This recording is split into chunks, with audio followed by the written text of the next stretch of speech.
আজকে আমরা বিষয়ভিত্তিক বিগত সালের প্রশ্ন সমাধানের প্রাচীন বাংলার বিভিন্ন শাসন আমল থেকে আসা প্রশ্নগুলোর সমাধান করব। আসুন শুরু করি।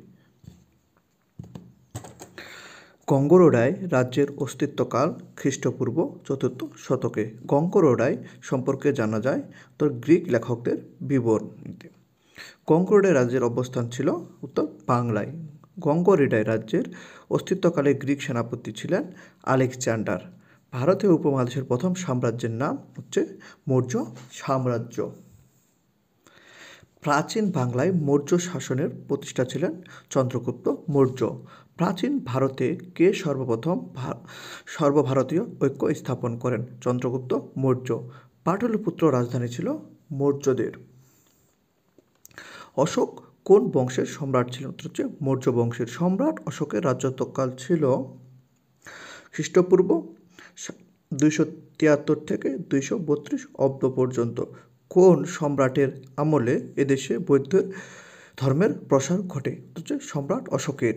বৌদ্ধ ধর্মের কনস্টান্টাইন বলা হয় কাকে? উত্তর হচ্ছে সম্রাট অশোককে। কোন যুদ্ধের ভয়াবহ পরিণাম প্রত্যক্ষ করে সম্রাট অশোক বৌদ্ধ ধর্ম গ্রহণ করেন? উত্তর হচ্ছে কলিঙ্গের যুদ্ধ। চাণক্য ছিলেন প্রাচীন ভারতের একজন বিখ্যাত অর্থনীতিবিদ এবং কূটনীতিক। চাণক্য কার প্রধানমন্ত্রী ছিলেন? উত্তর হচ্ছে চন্দ্রগুপ্ত মৌর্যের। কৌটিল্য কার নাম? এটা হচ্ছে প্রাচীন অর্থশাস্ত্রের। অর্থশাস্ত্র বইটি কে রচনা করেন? উত্তর হচ্ছে কৌটিল্য। মৌর্য বংশের শেষ সম্রাটকে? বৃহদত্ত। রাজা কিনক্য কোন বংশের শাসক ছিলেন? এটা হচ্ছে কুষাণ বংশের।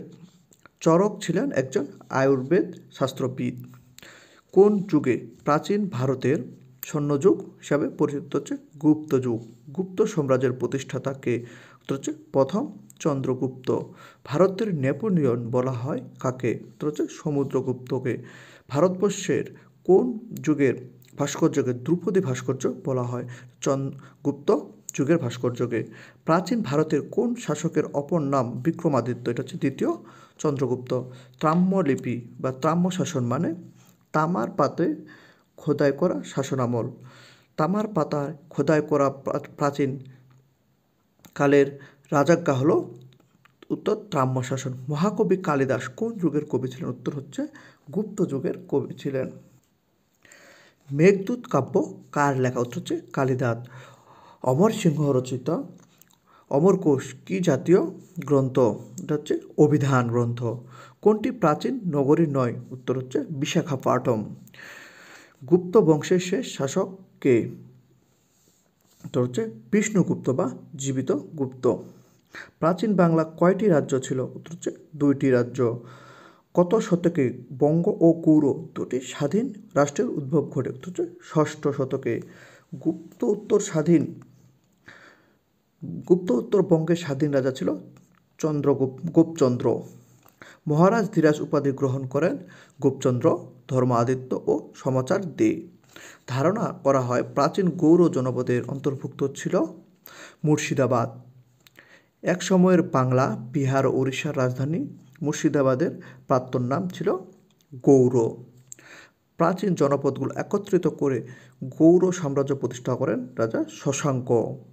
মহাসামন্ত কার উপাধি? এটা হচ্ছে শশাঙ্কের উপাধি। শশাঙ্ক প্রথম জীবনে ছিলেন সামন্ত। কে গৌড়ের স্বাধীন নরপতি ছিলেন? এটা হচ্ছে শশাঙ্ক।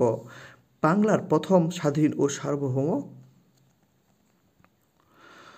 নরপতি ছিলেন শশাঙ্ক।